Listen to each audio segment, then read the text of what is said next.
Я еще себя не вижу, я еще даже чата не вижу, но надеюсь через пару секунд все это увидеть. Я поздравляю вас со всеми возможными прошедшими праздниками. По-моему, осталось только Водохрещение, но это уже такой праздник очень религиозный, праздник очень такой для смелых. Кто-то из вас будет купаться в проруби. У меня есть шанс, что я окунусь в такую прорубь. Мы нашли хорошее место.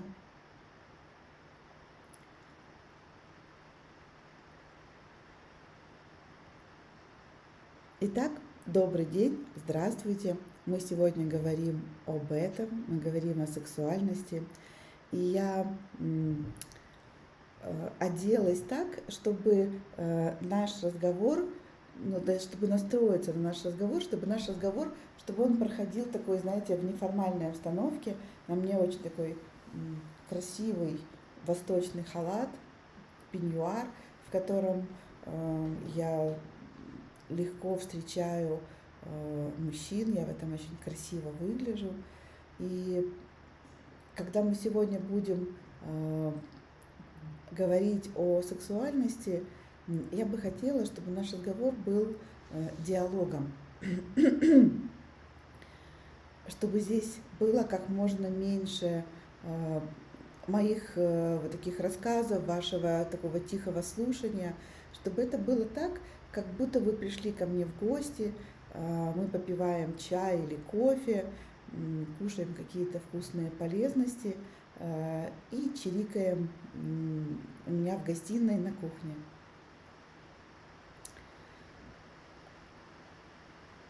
Очень скоро, то есть завтра вечером в 6 часов будет премьера моего, наверное, одного из самых известных мастер-классов. Это исцеление отношения с отцом и отцовским родом. И мы много лет проводим этот мастер-класс, его очень активно покупают. И самые ошеломительные отзывы у нас почему-то об этом мастер-классе. У меня очень много сильных мастер-классов, но почему-то именно об этом нам присылают самую такую грандиозную обратную связь, когда люди пишут, что их жизнь поменялась на до и после. И мы продавали его много лет. И в этом году мы думали о том, что мы можем сделать хорошего, полезного, как привнести пользу в то, что мы делаем еще больше. И мы решили этот мастер-класс открыть в открытый доступ, и завтра будет его премьера в 6 часов вечера по Киеву. И я приглашаю вас на эту премьеру, хотя, конечно, вы скажете, он же будет в записи, его можно смотреть, но просто завтра на премьере я тоже буду присутствовать, я буду смотреть его вместе с вами, вы будете писать свои вопросы в чате, и я буду в чате вам отвечать. То есть мы сможем как будто бы смотреть кино какое-то, и у вас будут возникать вопросы по этому фильму, и я буду вместе с вами в чате, и буду отвечать на эти вопросы, буду в контакте с вами. Все, на что я не успею или не смогу ответить, я буду отвечать там в течение недели в Инстаграм. То есть наше общение там приведет к такой большой активности, где вы сможете глубоко войти в эту тему. Почему мы поставили именно этот мастер-класс? Есть еще одна причина, которая для меня очень важна, что этот год, он очень про то, чтобы женское прорвалось и стало очень успешным.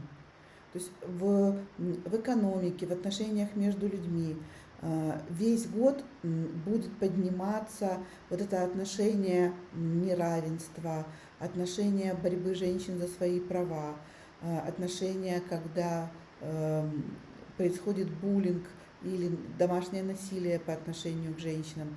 Вот все эти темы больше не могут оставаться просто разговорами. В этом году у женщины будет просыпаться очень много силы для реализации себя в мире по-женски. И, конечно, то сопротивление или тот травматический опыт, который будет подниматься, он огромный. Женщинам нанесен, ну, женскому достоинству нанесен, ну, огромный урон.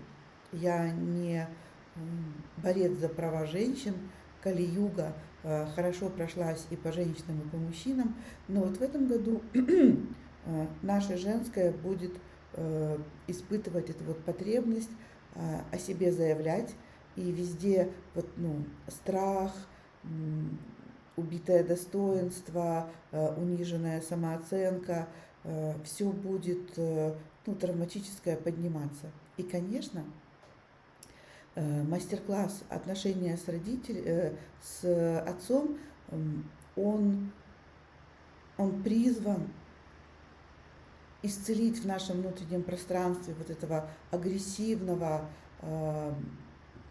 убивающего, наказующего отца и создать внутри нас пространство для отца защищающего, поддерживающего. И тема о раскрытой сексуальности, тема сегодняшнего мастер-класса, она всю жизнь всегда бьется об эти запреты. Это главное поле боя. Это главное напряжение, которое есть сегодня в женско-мужских отношениях. Я расскажу немножко об этом. Согласитесь, как много мы, женщины, думаем о том, выгляжу ли я прилично или неприлично, не выгляжу ли я в этом как дешевая шлюха, могу ли я так разговаривать, может ли у меня быть секс на первом свидании, не подумает ли он, если я буду так себя вести, что я легкодоступная, что у меня было много сексуальных партнеров. Если мы говорим там о семейной паре, у которых уже есть семейные отношения, я туда не пойду, потому что там будут мужчины. Я не могу эти темы обсуждать на коучинге, потому что на коучинге будут мужчины, а я же все-таки женщина, и муж меня не поймет.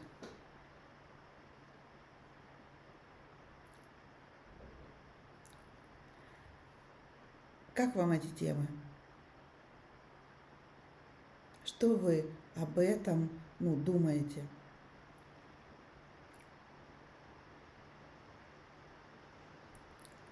Мы будем просить вас, точнее, я уже прошу вас, когда мы откроем наш коучинг,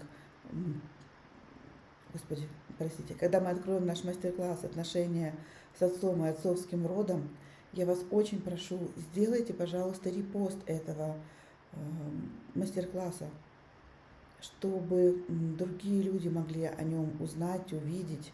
Если мы увидим, что есть много репостов, если мы увидим, что там появилось много комментариев, что то, что мы сделали, имеет отклик, что вы подключились к этому деланию добра, мы будем потихоньку выкладывать наши старые мастер-классы. Они не потеряли актуальность, просто я готова записывать, буду тогда новые, и мы будем выкладывать в общий доступ огромные полезности, которые идут по 3-4 часа, там, по 5-6 часов, где есть начало, драма, конец, где есть много практик, то есть готовые мощные мастер-классы, в которых огромное количество полезнятины.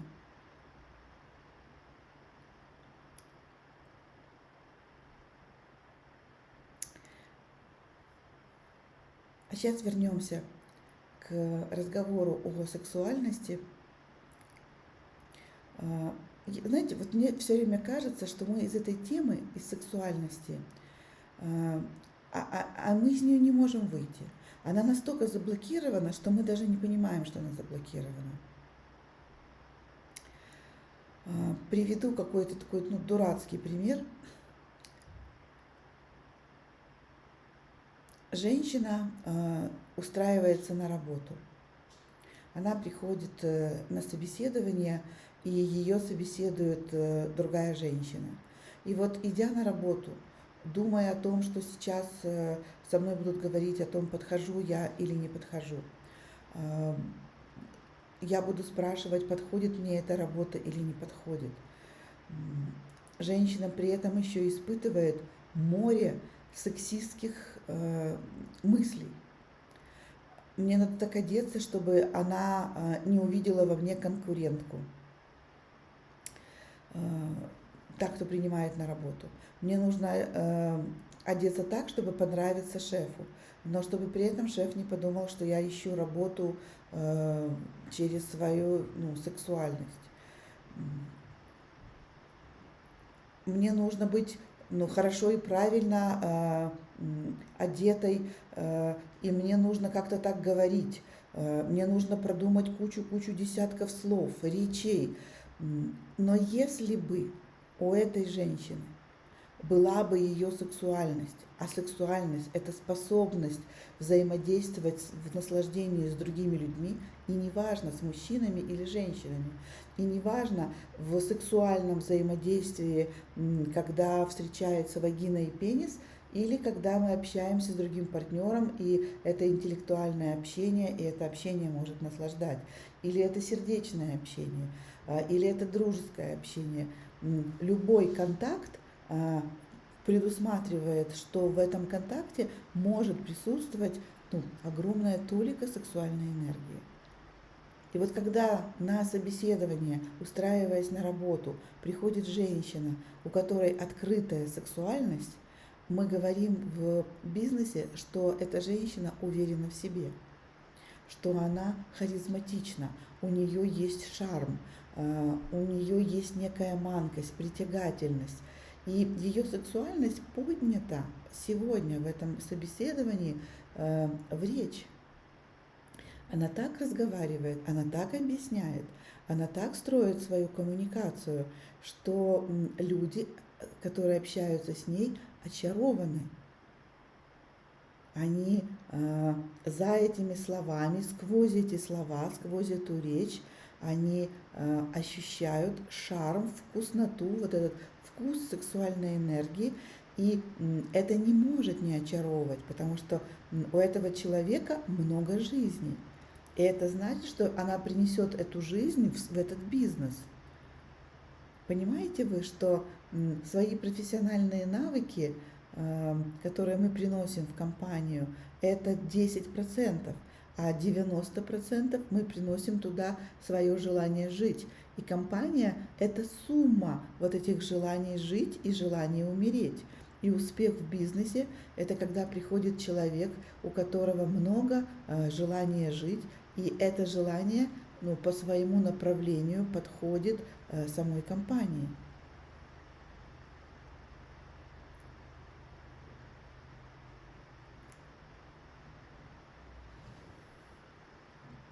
Алла пишет, много запретов, много вопросов по этой теме.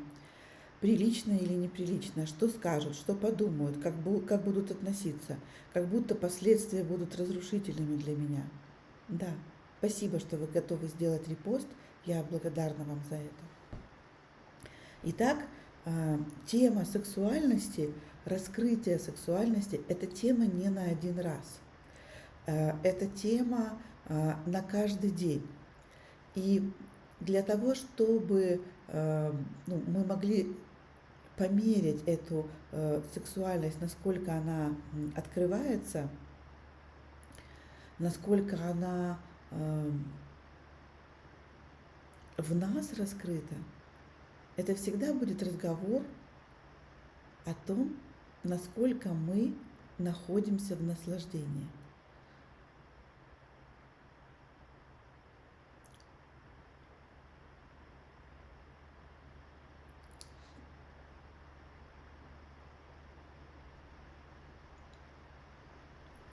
Алла, ты задаешь очень хороший вопрос. Сейчас я почитаю. Как другие женщины пользуются сексуальностью, и это не видно, и все блага им. А у меня сексуальность или открыта, или закрыта. Спасибо, прекрасный вопрос. Если я в своем рассказе буду говорить слово чакры, то не потому, что наш разговор сегодняшний будет проходить в сфере энергетической целостности человека. Я буду использовать слово чакры только для того, чтобы мы смогли с вами понимать, что есть какие-то этажи. Алла Силкина, доктор биологических наук, как никто другой, может рассказать вам, что каждая чакра в энергетическом теле человека, что она скоррелирована с гормональными центрами в нашем физическом теле. И мой рассказ сегодняшний, он только о физическом теле. Я буду говорить только о физическом аспекте сексуальности. Он самый простой, он самый доступный, он нейрофизиологический, он построен на работе тела. И, как это ни странно, он самый важный. Итак, когда наша сексуальность находится на уровне первой красной чакры, это значит, что наша сексуальность находится в районе наших гениталий и в районе наших надпочечников. И когда здесь у нас поднимается и пробуждается сила жизни, в учебнике по нейрофизиологии мы будем говорить о том, что у человека, у женщины вырабатывается, и у мужчины вырабатывается дофамин.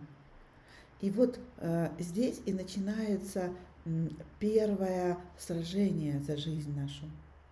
Дело в том, что дофамин в момент стресса становится гидрокортизолом, гормоном стресса, а в момент спокойствия он остается дофамином, и это гормон предвкушения наслаждения. Такой, знаете, праздник ожидания праздника. Или, как говорила моя подруга, 40% оргазма в крови. И как вырабатывается дофамин? Когда мы чувствуем и ощущаем себя живым. Когда мы чувствуем и ощущаем себя в теле. И как я могу почувствовать себя в теле? Не тем, что я себя поглажу. О нет, это не работает. Просто гладить себя, хотя это очень полезно, и телу очень приятно, мало. Мне нужно, чтобы мое внимание перекочевало в тело.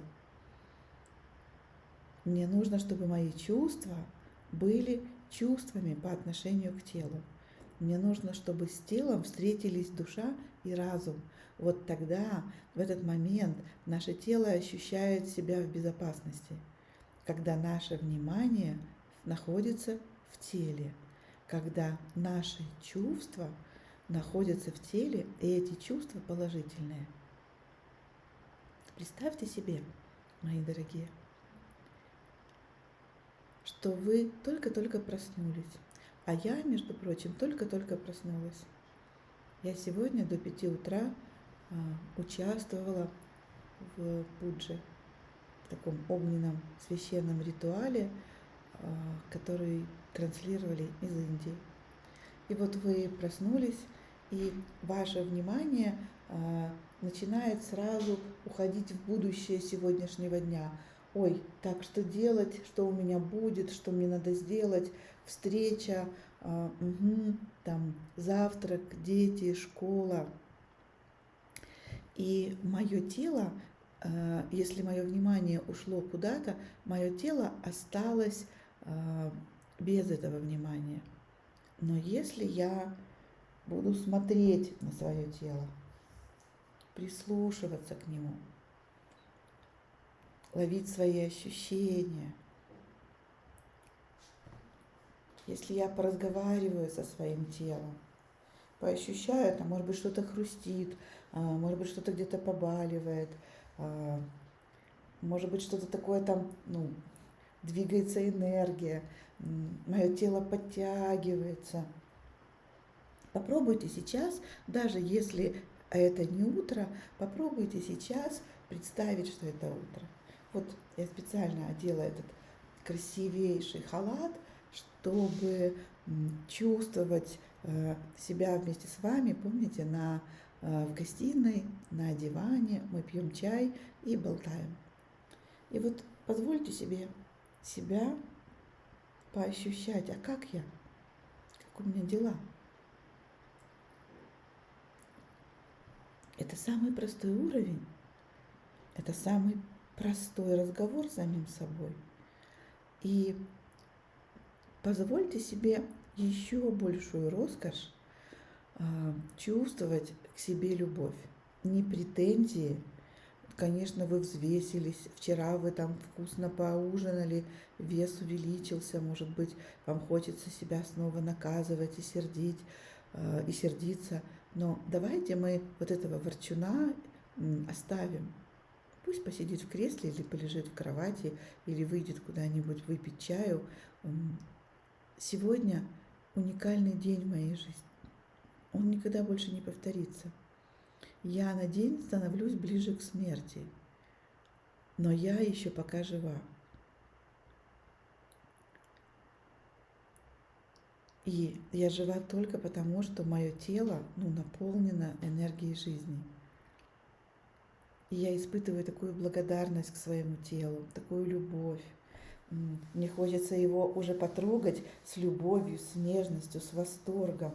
Боже, мое милое, любимое, замечательное, прекрасное тело. У меня есть вопросы к себе, что я делаю не так, например, почему я полная. Но это же вопросы не к телу, это вопросы ко мне. И я успокаиваю и благодарю свое тело. И я выпиваю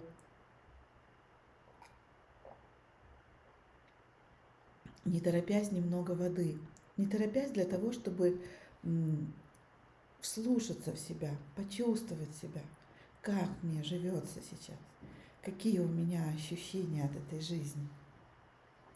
И если вы вместе со мной делаете эту практику, ведь она же такая простая, такая естественная, как вы себя начинаете чувствовать? Что с вами? И я напоминаю, что я отвечаю на вопрос Аллы о том, что одни женщины, вот они такие милые, сексуальные, а я то открыта к сексуальности, то закрыта. Это я так долго объясняю эту тему, Аллочка. И вот прекрасный мастер-класс в постели с Дианой.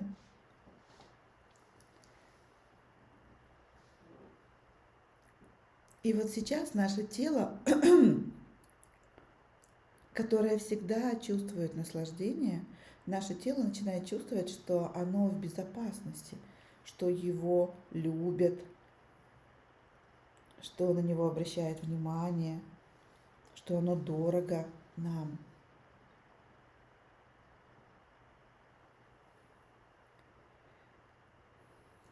И если вы захотите почувствовать движение своих мышц, вы немного подвигаетесь. То есть немного, это может быть и много. Алена пишет: Дианочка, почему-то огорчилась, упало настроение. Прекрасно, Алена, прекрасно. Настроение не упало. У тебя появились грустные чувства. И ты, пожалуйста, вот этого своего грустного, унылого зайчика, который перетягивает всю жизнь на себя внимание, нашего травмированного ребенка, отсади в сторонку. Не ведитесь, не ведитесь на свои эмоции. Это сейчас ваша психика пытается перетащить внимание на себя. Это бывает всякий раз с теми людьми, кто мало уделяет внимание своей душе, своей психике. Сейчас я хочу, чтобы вы уделили внимание своему телу. И даже если мне грустно, и у меня упало настроение, как пишет Алена, я все равно чувствую, как прекрасно и как наслаждается жизнью мое тело.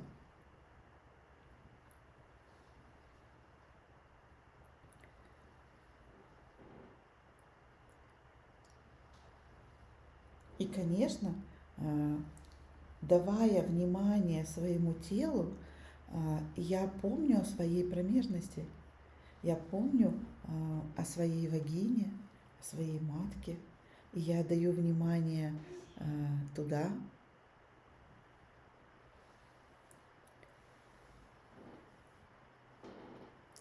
И говорю, как вы? Как там? Как у нас дела? Как дела в моих гениталиях? И посмотрите, вот сейчас-то и начинается веселье. И вот сейчас-то и уже трудно оставаться грустной. Как только внимание в теле перенеслось на мою вагину, на мои гениталии, на мои там клитор, половые губы, я почему-то стала такой веселой. Я почему-то стала такой радостной. Проснулась моя такая здоровая детская часть. И я с любовью и с вниманием смотрю, прикасаюсь к своим гениталиям. Что с вами сейчас? Когда вы увидели, что у вас есть промежность. Вау, у меня есть гениталии, я женщина.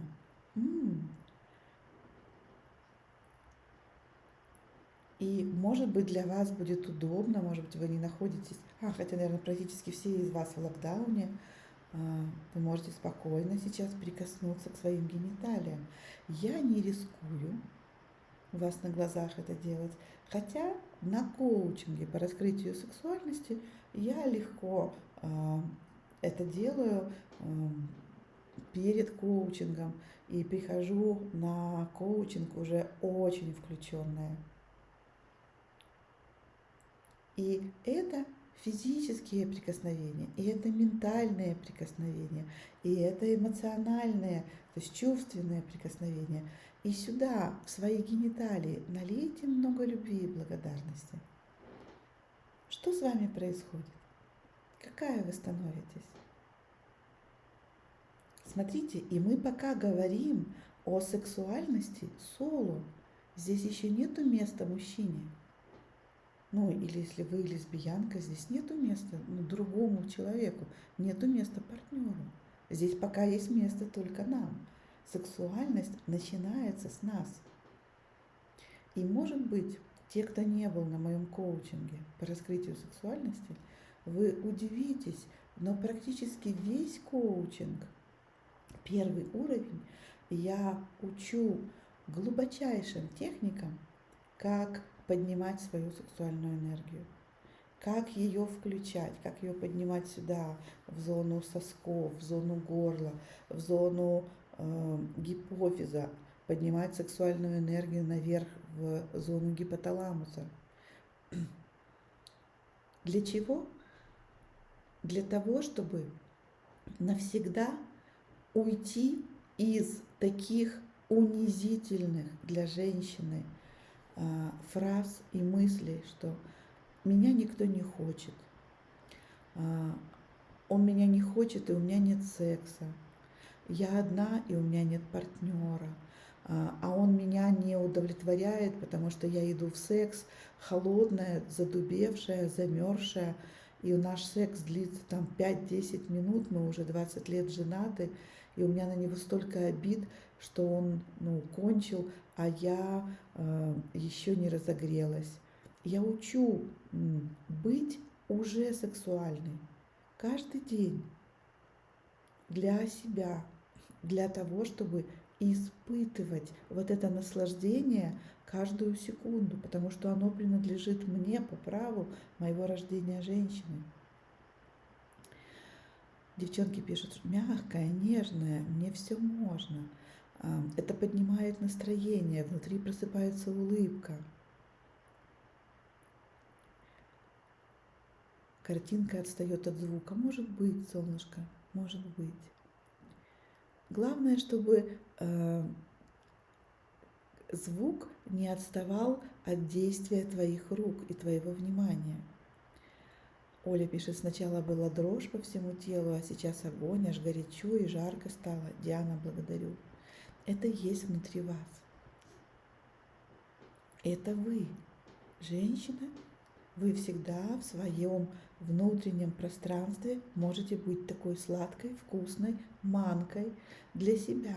Вы себе сейчас нравитесь, вы себя сейчас любите, у вас с собой сейчас хорошие отношения. Как вы сейчас чувствуете и ощущаете эту связь с самой собой? Напишите. И еще напишите мне, сколько сейчас смотрит меня человек и сколько лайков. Каждые 2 месяца мы начинаем курс по раскрытию сексуальности. Скоро стартует 7-я группа. И я снова переделала коучинг, я снова увидела еще один, более глубокий код, чем тот, который я использовала в 5-й группе и в 6-й группе. И сделала его еще проще. Так, мурашки от моего голоса. А Лена пишет: неприятие, отторжение, сопротивление внутри. О нет, моя дорогая, твое тело не может испытывать неприятие, отторжение, сопротивление.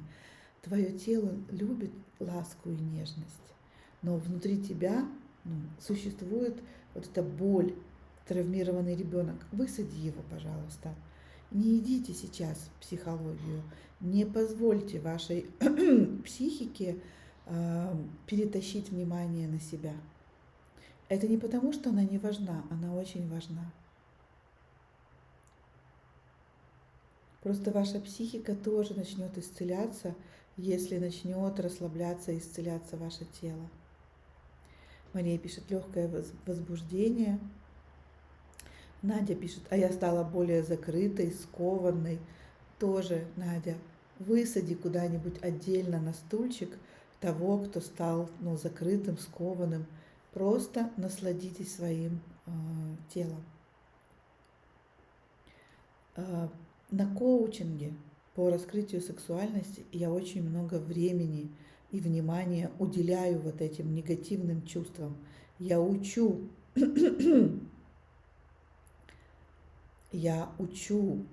женщин работать с этим травматическим опытом через тело.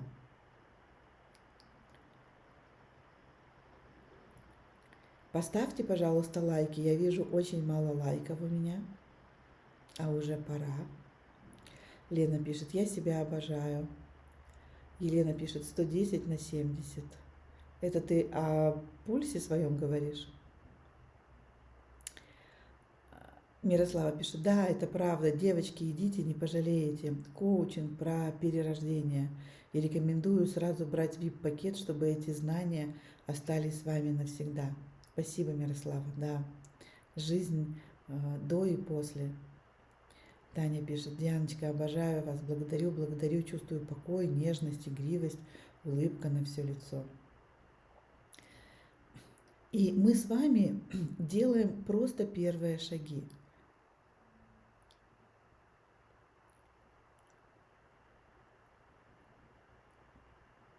Я вижу, что нету лайков. Пожалуйста, поставьте мне лайки. Мы с вами делаем первые шаги, которые позволят нам раскрыть нашу сексуальность. И сейчас... сейчас я вижу, что вас 109 человек и 92 лайка. Отлично. Все тело приятно зудит. Глубокие шумом выдохи и вдохи, чувствую, идет сброс напряга. Боже мой, и какая я смешная. 110/70, это было 110 человек и 70 лайков.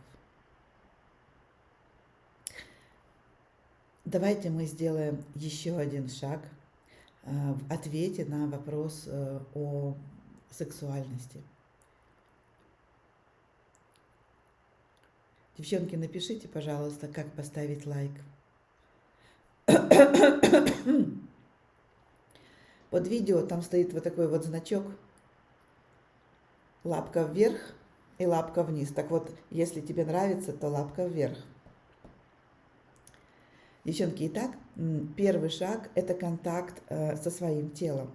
Это любящее внимание в свое тело. И теперь позвольте себе представить, что вы мужчина, который влюблен в вас. Это просто фантазия. Хотя внутри у вас есть внутренний мужчина, который должен любить эту женщину.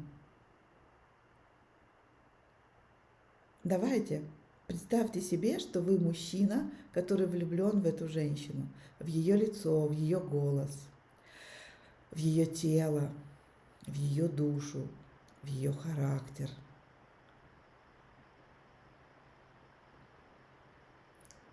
Лена пишет: благодарю, почувствовала, когда ребенка внутреннего на стул отправила.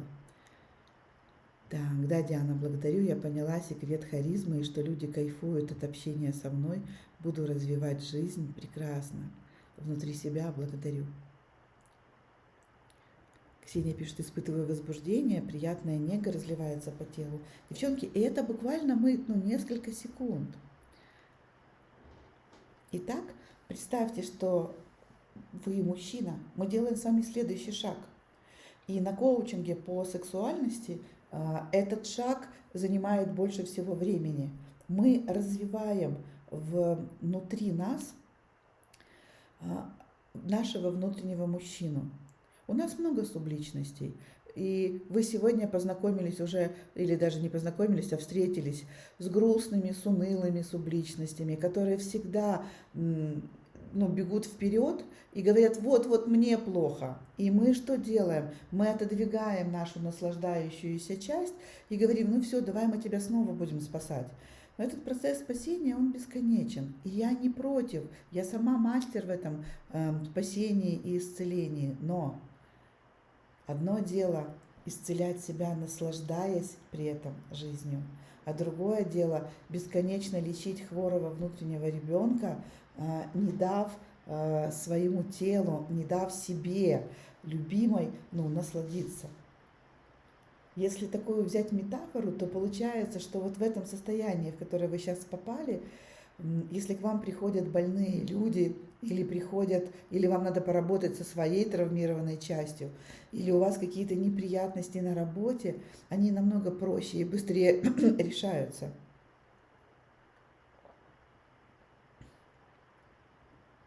Я представила себе, что я только что вкусно пообедала. Я поела какой-то, вкусный украинский борщ, такой, с какими-то кусочками курочки, на курином бульоне сделанный. У меня были какие-то, я люблю черный хлеб, значит, у меня был черный хлеб, поджаренный в тостере. Он был помазан чесноком. И вот такой у меня был вкусный обед. И я хорошо, вкусно поела. И испытываю такую в животике негу. И ко мне приходят, рассказывают о каких-то проблемах. Мне проще эти проблемы решать. В жизни всегда есть вызовы. Но решать их на сытый желудок и на голодный, решать их из состояния наслаждения, в котором мы сейчас впадаем, или из состояния сухости, когда нету этого наслаждения, это разная жизнь. Что скажете, девчонки?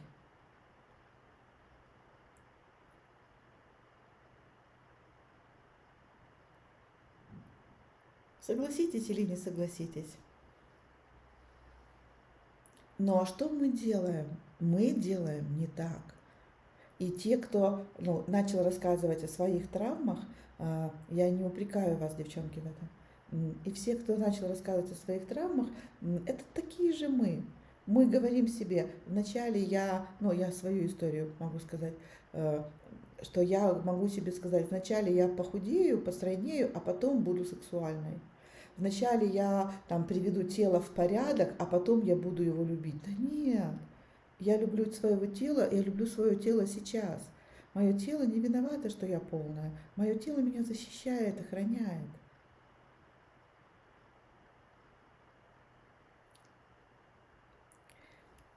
Диана пишет, у меня прям протест. Вижу себя маленькую. Сейчас, почитаю до конца. Тынц, тынц. Вижу себя маленькую, обиженную.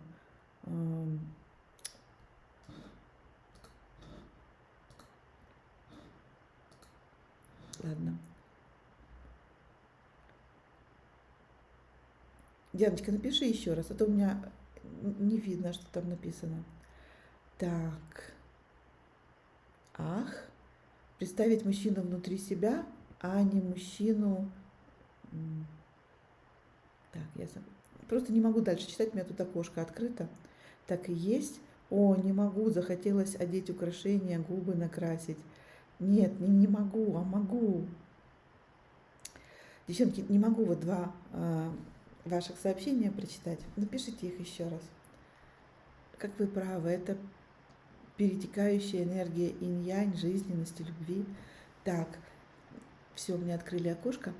Представить мужчину, а не мужчину, который стоит рядом и влюблен в тебя. Представьте себя, девчонки, представьте себя этим мужчиной, который любит вот эту женщину. Позвольте себе эту роскошь, почувствовать.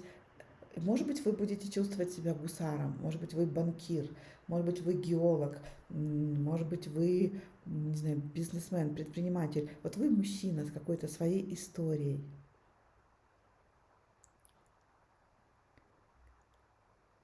Давайте, пробудите своего мужчину. Это только мы можем пробудить.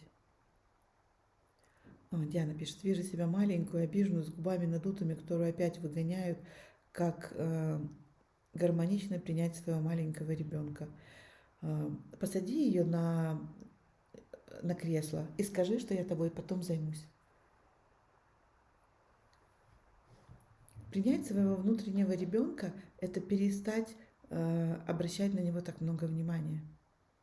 Любить его, но не давать ему быть главным в своей жизни. Иначе вы будете исцелять обиженных детей, всех своих предков, во всех своих реинкарнациях. Это будет бесконечный процесс тогда. То есть осознайте, я говорю сейчас очень сложную вещь, осознайте, что между вами и внутренним ребенком вы все равно важнее. Он часть вас. Да, его надо исцелить. Да, у него что-то болит. Да, будет время, будет возможность. Я дам ему внимание, любовь, заботу. Но сейчас я хочу поработать со своим телом. Сейчас я хочу поработать с собой.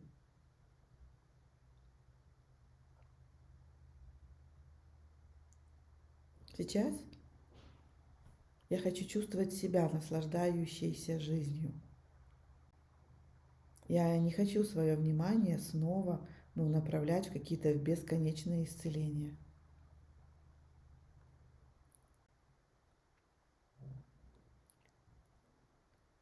И вернитесь, мягко вернитесь к моему предложению. Поощущайте себя мужчиной, который влюблен в вас, с вашими недостатками сегодняшними. С лохматую, с прыщиком на носу. Конечно, он любит вас очень, когда вы ухоженная и без прыщика. Но и с прыщиком, и лохматый он вас тоже любит. Что вы и есть этот мужчина. Какая вы становитесь, когда этот мужчина в вас просыпается? Что с вами происходит, когда вы тот мужчина, который хочет эту женщину?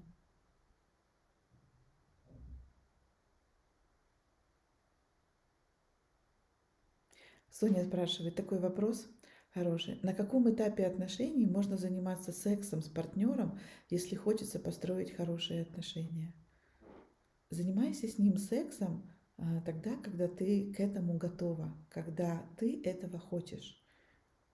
Чтобы построить хорошие отношения, нужно действовать не по правилам. Нужно делать так, как хорошо тебе и как правильно для тебя.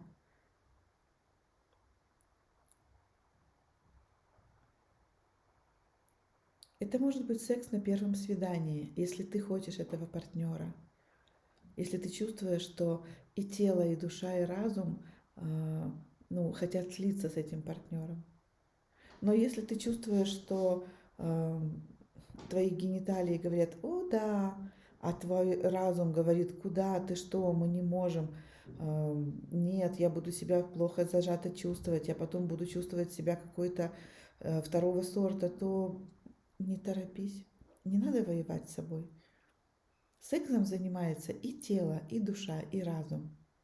И когда они втроем сказали «да», это потрясающий секс на 3 уровнях. Вы с партнером занимаетесь сексом и на уровне ментала, и на уровне чувств, и на уровне физики. Девчонки пишут, что они растворились в согласии, чувство влюбленности появляется. Становлюсь свободная, счастливая, игривая. У меня едет крыша, когда я думаю о себе как мужчина. Секс без отношений – это плохо? Нет. Секс без отношений – это неплохо.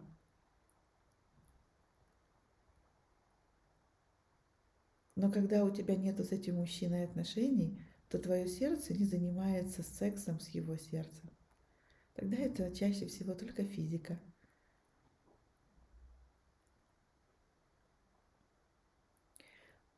Я из старой гвардии. Я не занимаюсь сексом, если у меня нет отношений с мужчиной. Я просто не вижу в этом смысла. Я прекрасно справляюсь со своей сексуальностью телесной самостоятельно. И ну, искать партнера только для того, чтобы заняться с ним физическим сексом, или привлекать партнера, или заниматься с кем-то сексом только для того, чтобы, как говорит моя подруга, для здоровья, мое здоровье с этим не очень согласна. И я много лет уже в разводе, у меня куча романов, я пробовала и так, и так. Мое внутреннее пространство такое, мне приятно, когда у меня есть отношения. Что такое отношения? У меня есть в сердце симпатия к этому мужчине, и у мужчины есть симпатия ко мне. И я много раз была в ситуации, когда у мужчины все начинается с секса. То есть для него, если у него есть эрекция, если он тебя хочет, то это уже начало истории. И мне всегда было архиинтересно влюбить в себя мужчину. Поэтому я не особо тороплюсь. Я играю до того момента, пока я не увижу, что опа, он включился. У него пошли эмоции по отношению ко мне. Все, супер, теперь я могу насладиться. Я очень сильна в вопросе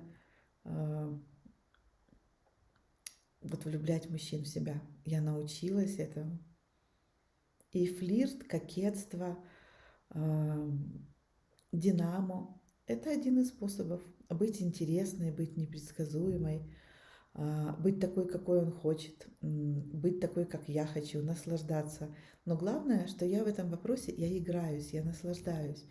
У меня настолько внутри наработался инструмент не держаться за мужчину, не иметь по отношению к нему никаких планов, что я очень легко себя чувствую в обществе мужчины. И мужчины на это, конечно, реагируют.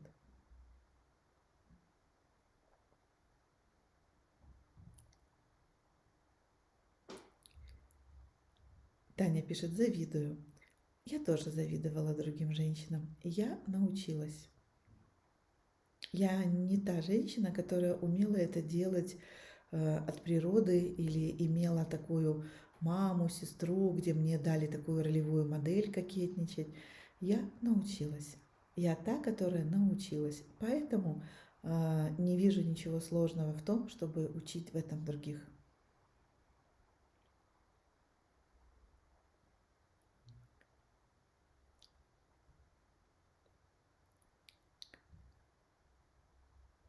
Как вы себя сейчас чувствуете, когда ваш внутренний мужчина влюблен в вашу женщину? Алена говорит, очень вкусно рассказываете о своих взаимоотношениях с мужчинами. Я учу этому. Мне было непросто. Мне было непросто, мне было интересно. Мне хотелось этому научиться. Мне хотелось стать красивой. Мне хотелось стать ухоженной. Мне хотелось научиться быть сексуальной.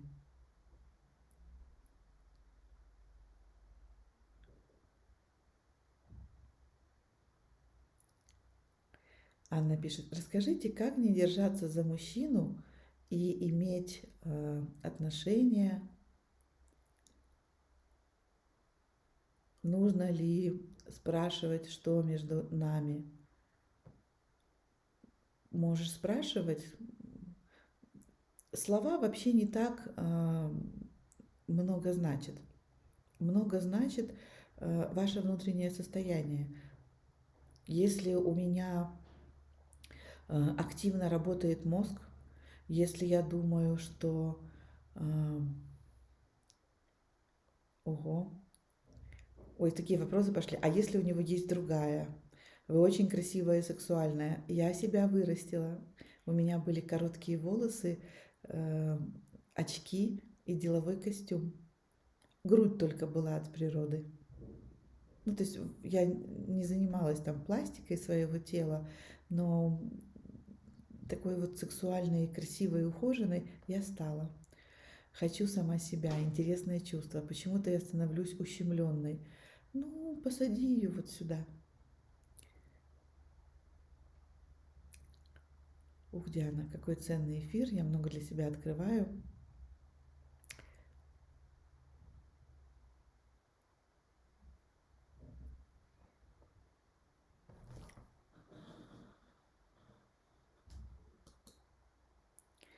Так, я желанная, это классно, чувство счастья, пусть весь мир подождет. Получается, что когда вы цепляетесь за мужчину, это значит, что у вашего внутреннего мужчины у вас нету. Вот мы когда цепляемся за мужчину.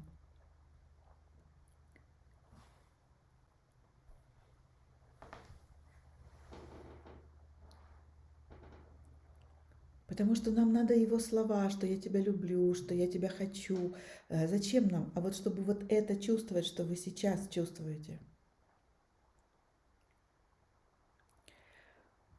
Людмила пишет, интересно, это то, чему учат гейш в Японии, только нас никто никогда не учил. Да, нас никто никогда не учил. Нас не учили мамы, не инициировали сестры, поэтому этому учу я. Я этому посвятила свою жизнь. Гейш учат намного большему. Гейшу учат влюбить мужчину в себя так, чтобы он не касался тебя. А гейш учат, что эрогенные зоны у мужчины не пенис, а мозг. И как так усладить его мозг, чтобы этот мужчина реально почувствовал наслаждение. Я этому учу только, я вот уже готова, и мы скоро откроем запись. У нас будет 2-й уровень коучинга по сексуальности. И там я буду показывать, что такое сексуальность на самом деле, что все наслаждение находится в мозгу, что в теле у мужчины находится только 1% этого наслаждения.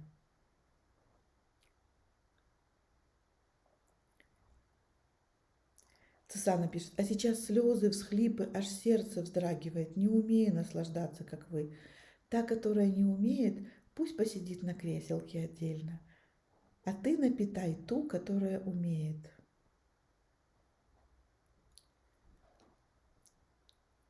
Чтобы завестись, нужно мужчину в себе пошевелить. Да.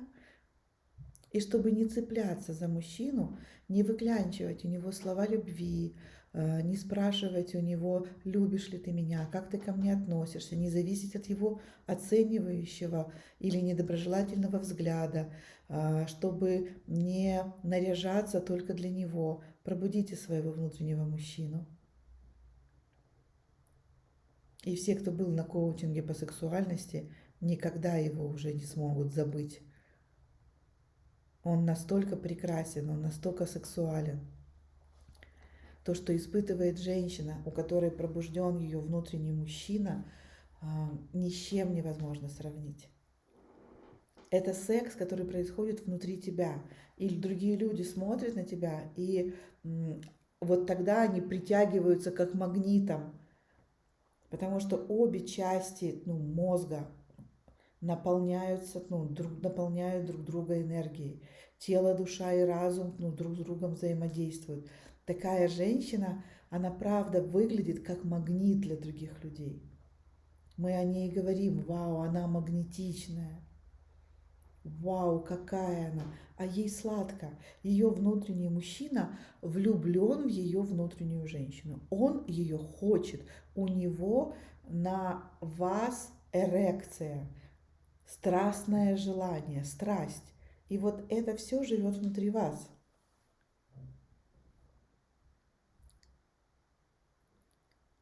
Вот есть ссылка на коучинг по раскрытию сексуальности. Мы очень скоро начинаем. Так, Катя пишет: а я пока слушала, захотела накрасить губы и сережки надеть. У меня сейчас онлайн занятие с учеником. Захотелось быть и там красивой учительницей, красивой мамой, красивой одинокой женщиной, которую никто не видит в локдаун, красивой женой, красивой любовницей, красивой, сладкой манкой. Это все живет внутри тебя. Это всем являешься ты. Мы бегали по миру в поисках своего идеального мужчины, не понимая, что он живет внутри нас. Просто ощутите, почувствуйте, что там внутри живет наш эротический волшебник, мужчина, который знает, как доставить нам удовольствие, как доставить нам самое невероятное наслаждение в жизни. От таких слов я аж вздрагиваю. Таня пишет: Диана, кайфую от себя и благодарна тебе за наш летний коучинг по сексуальности. Этот эфир как прекрасное напоминание о том, что уже знаю и умею. Спасибо. Да, Танюш, 5-я группа была особенная.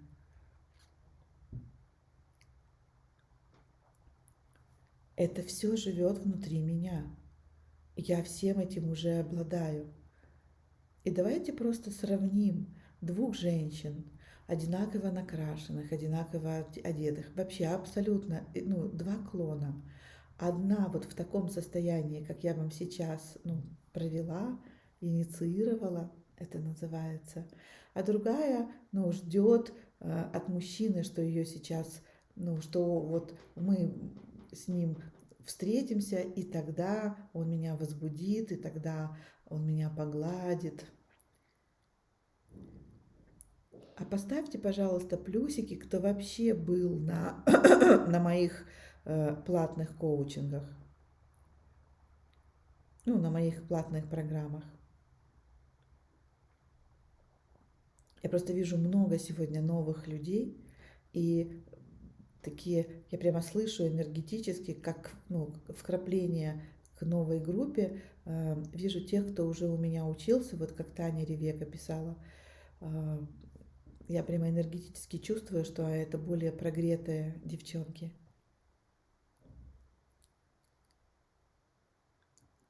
Все, я уже вижу.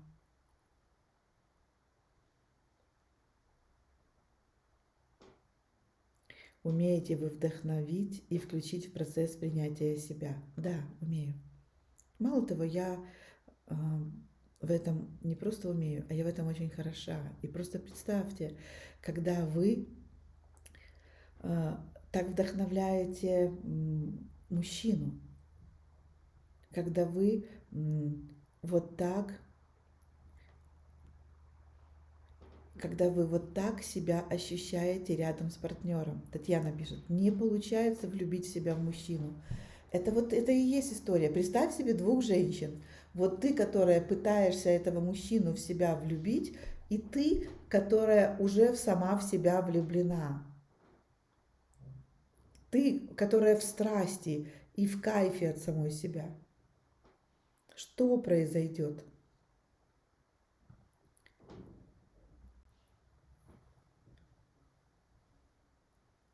Что произойдет? Или этот мужчина, который ну, никак в вас не включается, улетит в небытие, или он начнет встраиваться в вас. Но для вас это больше не будет проблемой. Пока вы ищете своего внутреннего мужчину снаружи, вы будете вечно бегать с протянутой рукой. Полюбите меня, полюбите меня. Как только вы внутри себя влюбились в себя как мужчина в женщину, как только вы хотите в себя, вот, Наташа, спасибо, как только у вас есть роман с самой собой, вы нужны всем, а тем, кому вы не нужны, они вам не нужны. Это очень простая психологическая основа, что если у меня невероятный роман с самой собой, если я щедра к себе, я просто рассказываю свой случай, я этому училась много лет. Я много лет не шла в серьезные отношения, потому что каждый раз в отношениях с мужчинами я находила, где я перестаю быть в контакте,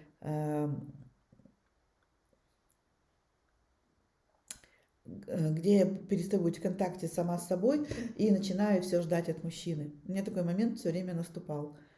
И я отодвигала отношения, ставила отношения на паузу и снова шла прорабатывать себя, пока я этому не научилась. Это оказалось проще пареной репы.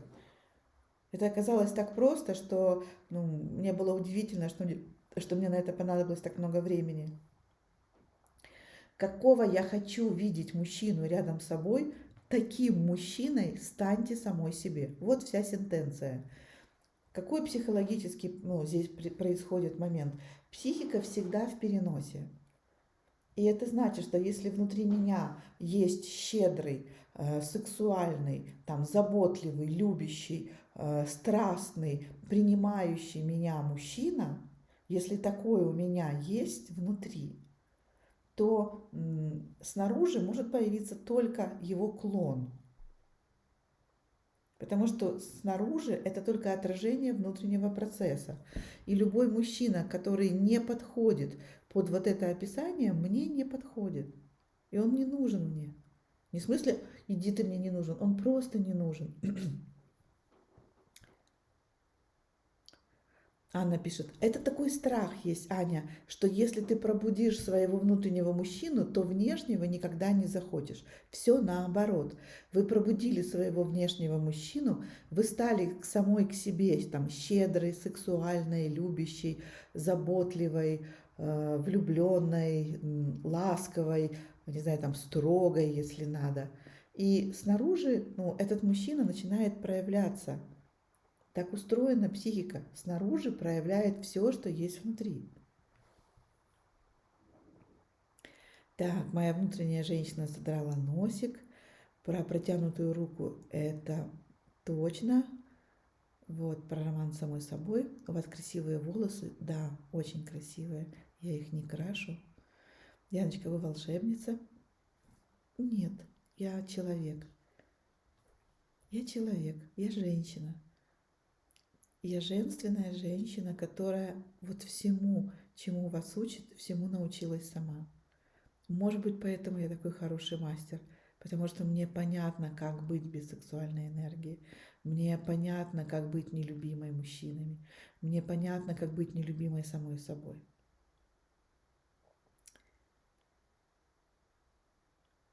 Спасибо. Да, мне идет этот наряд. Мне вообще восточный стиль очень к лицу. Давайте небольшое резюме к нашему рассказу.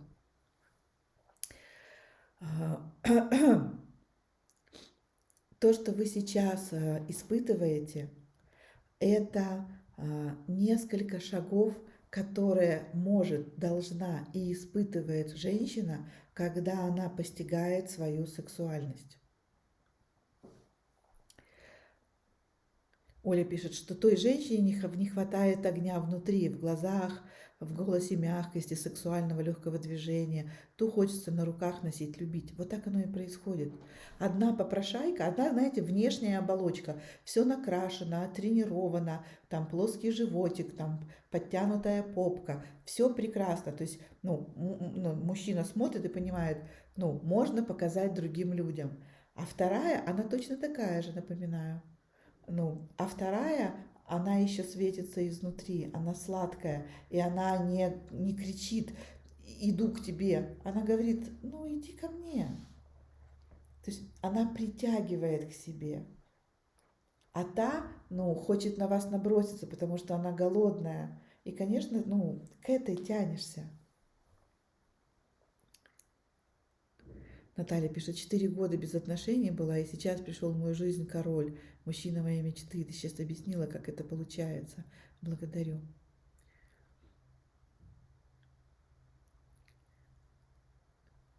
А как вы относитесь к седым волосам? У меня есть там седые волосы. Как я к ним отношусь? Люблю. Это же тоже я. Следующий четверг, следующий мастер-класс, он будет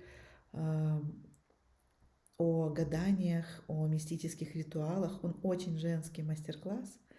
И он основан на том, что у женщины не получается вот эта магия, если у нее нет сексуальной энергии. Вся магия замешана на этой сексуальной энергии.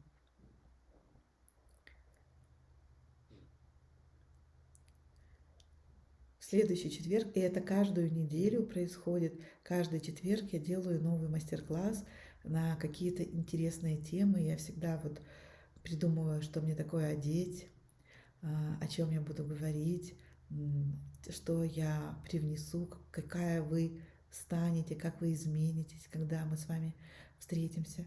И сегодня вы какая? Нам пора уже завершать нашу встречу. Какой вы себя сейчас чувствуете? Какая вы в эту минуту? Напишите, расскажите.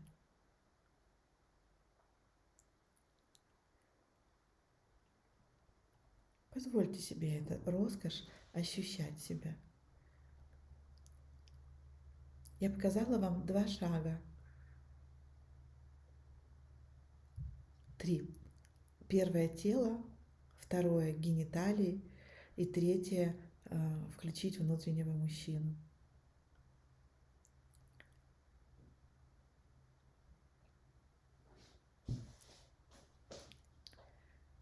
В следующий четверг перейдите по ссылке и поставьте себе напоминание, чтобы вы не забыли. Инна пишет, для меня это целое открытие. Даже не подозревала, что нужно разбудить своего внутреннего мужчину. Разбудила, вау, еще не разбудила. Он намного больше, объемнее. Мы только сделали, мы просто обозначили его контур. То, что испытывают девочки на коучинге, это невероятные физические ощущения, физические. Щедрая, внимательная к себе, самодостаточная. У меня есть все, то есть я, инсайт. Вся магия замешана на любви к себе, на сексуальности. Звезда, я счастлива и в спокойной гармонии. Благодарю за царский подарок. Сексуальная, люблю себя, аж голова кружится и болит. Бывает. Балдеющая от себя и от вас. Очень женственная, чувствую себя притягательной. Да, Таня пишет, я себя чувствую роскошная, достойная всего самого лучшего. Как вам это? Посмотрите, какие состояния. Я достойна всего самого лучшего. Я наполненная. Я притягательная. Я прекрасная.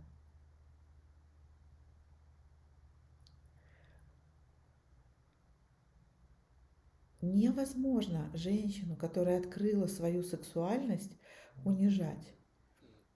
Ее невозможно обесценивать. Она просто не будет слушать такого человека. Она даст отпор.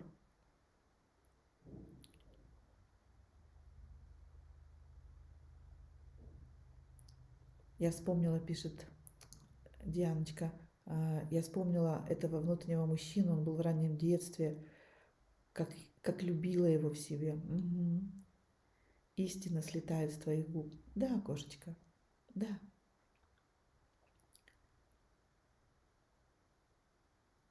Ксения пишет, с женщинами будет конфликт. У тебя есть со мной конфликт? У меня есть конфликт с женщинами? Поверь, нет.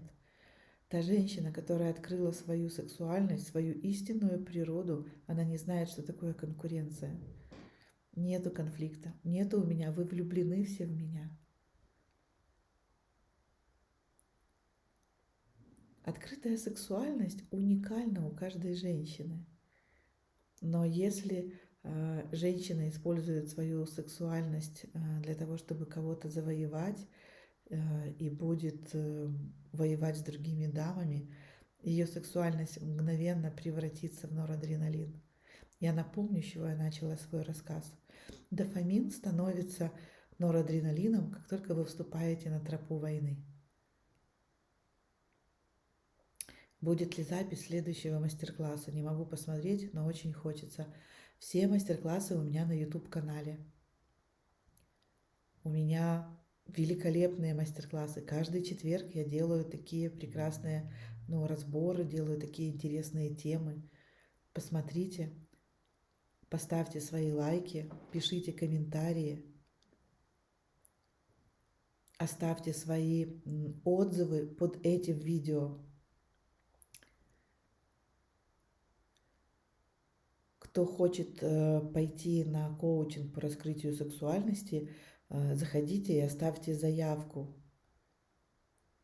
Мы вообще скоро начинаем, 22 января мы начинаем 7-ю группу. И сейчас мы работаем над тем, чтобы сделать коучинг больше в записи. И я буду меньше принимать участие в коучинге. Вот 7-я группа, практически уже последняя группа, которую я буду сама вести.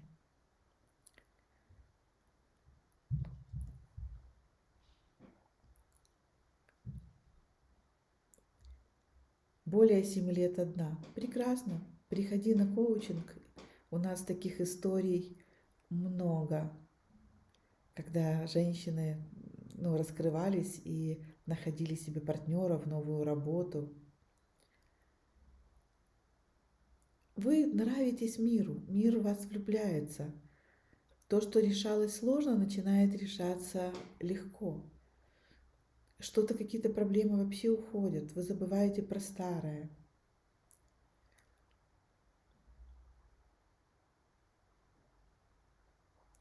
Поехали, приходите ко мне, и мы пойдем очень глубоко, так, чтобы эта трансформация произошла.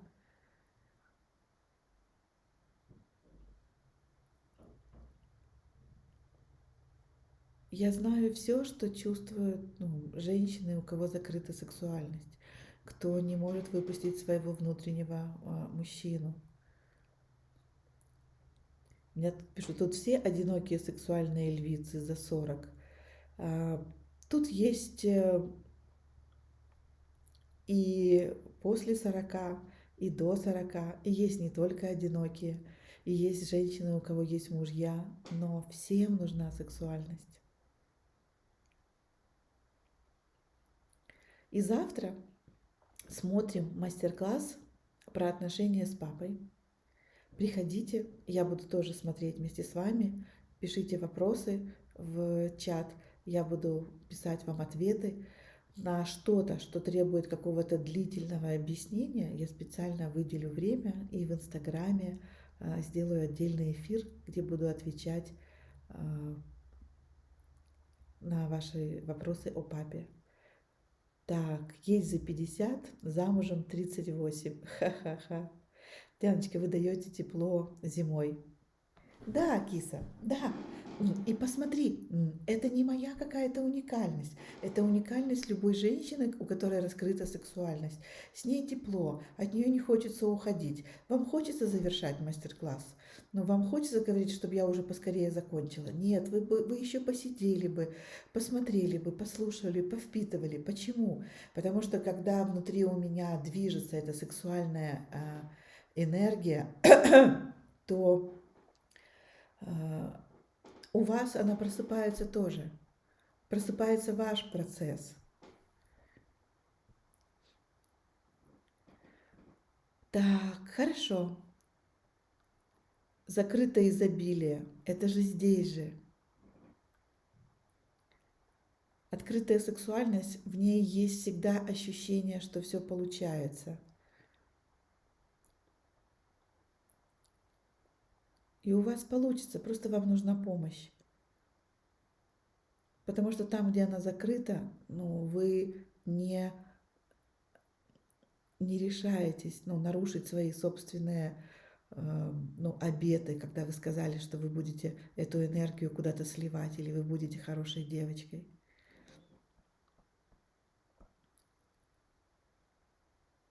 Напишите, сколько вам 7 лет, вот интересно.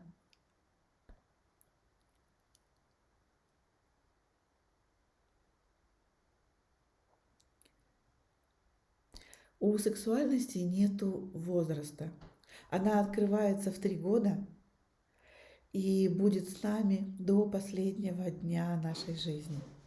Она после 55 начнет потихоньку угасать, но именно потихоньку. И, может быть, там после 74, после 75 сексуальность практически вся свернется.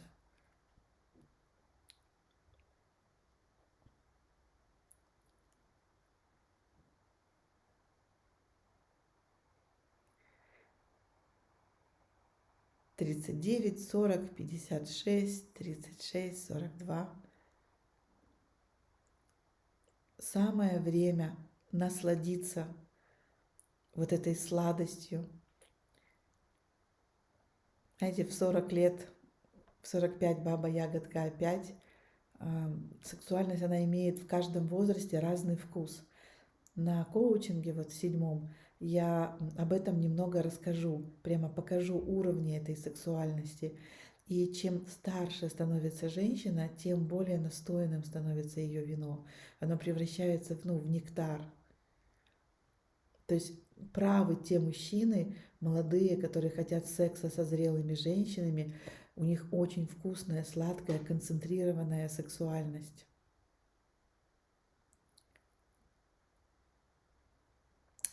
Ксения говорит, Дианочка, сексуальность и брюки совместимы? Все эти истории о блокировке женской энергии в брюках.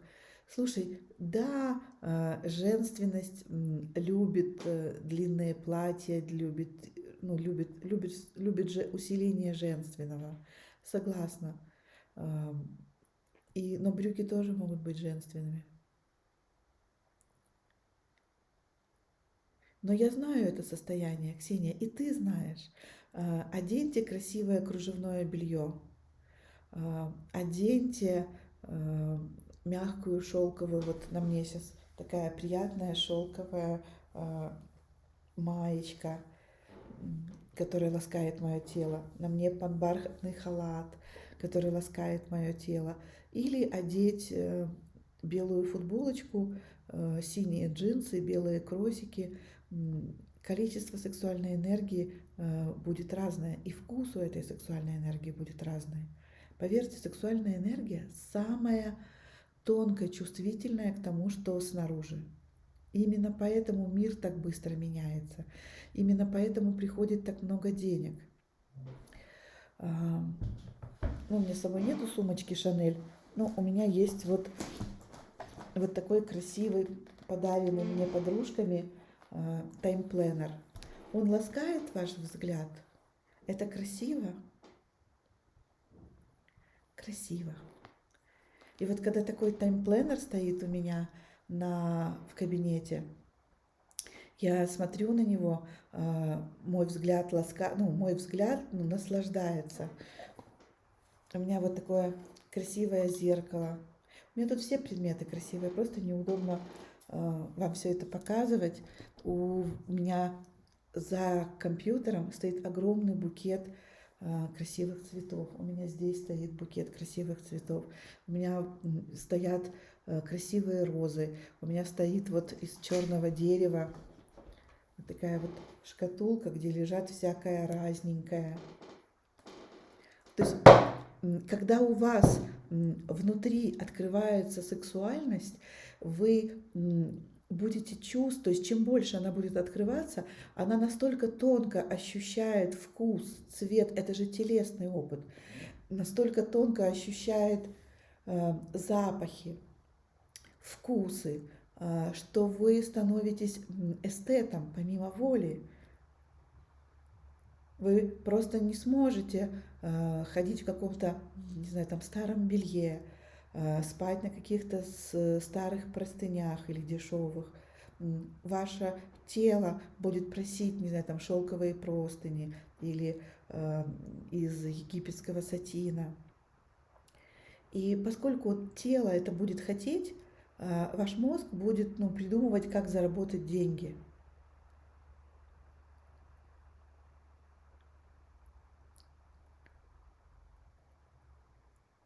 Я понятно говорю?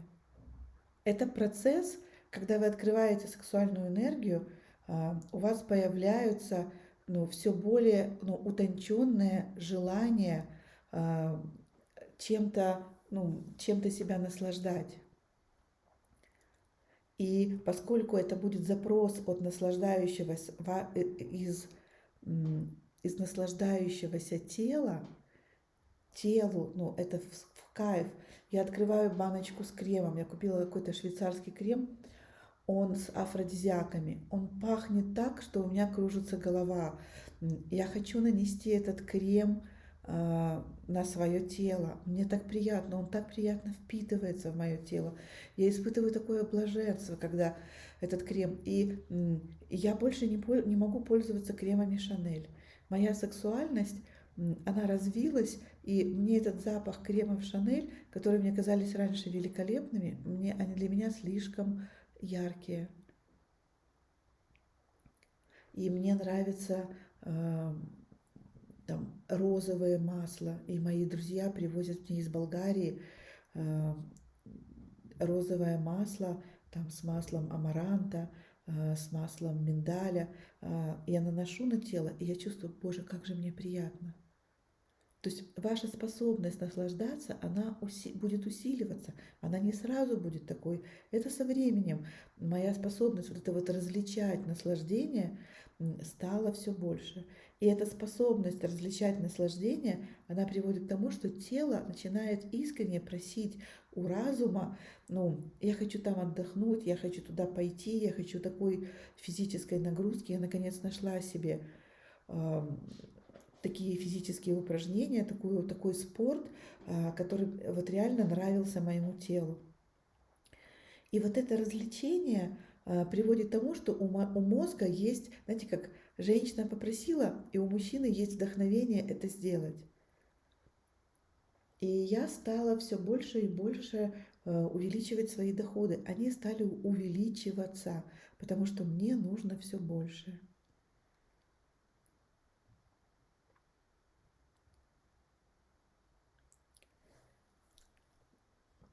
Сусана пишет, мне 53, но я еще мечтаю раскрыться. Не мечтай, делай.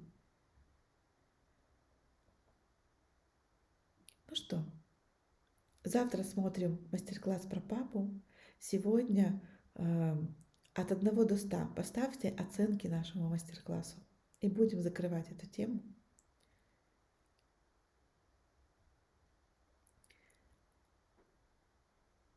Сусана пишет, последние 14 лет совсем ушла в духовные практики. Я духовный мастер. Я тоже очень увлечена духовными практиками, но это не мешает мне быть такой же влюбленной и включенной в материальный мир.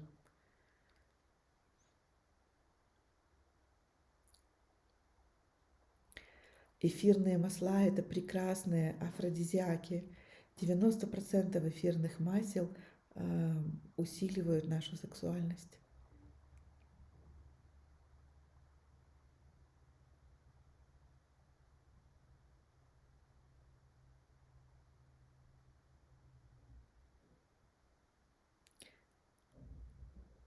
Спасибо за ваши соточки. Спасибо за ваше внимание.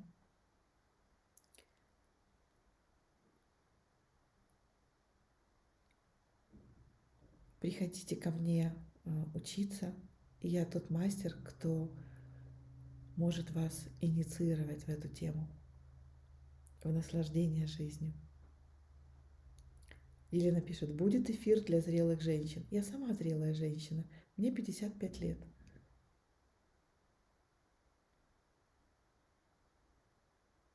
И я, как зрелая женщина, не вижу разницы, что можно рассказать 30-летней или 20-летней. У меня на коучинге есть и 25, и 30, и 40, и 50, и 60, и 65 есть женщины. Так что до встречи. Лорик, спасибо. Да, я выгляжу молодо, я занимаюсь женскими практиками, я раскрываю сексуальность. Сексуальная энергия, она включает гормоны молодости.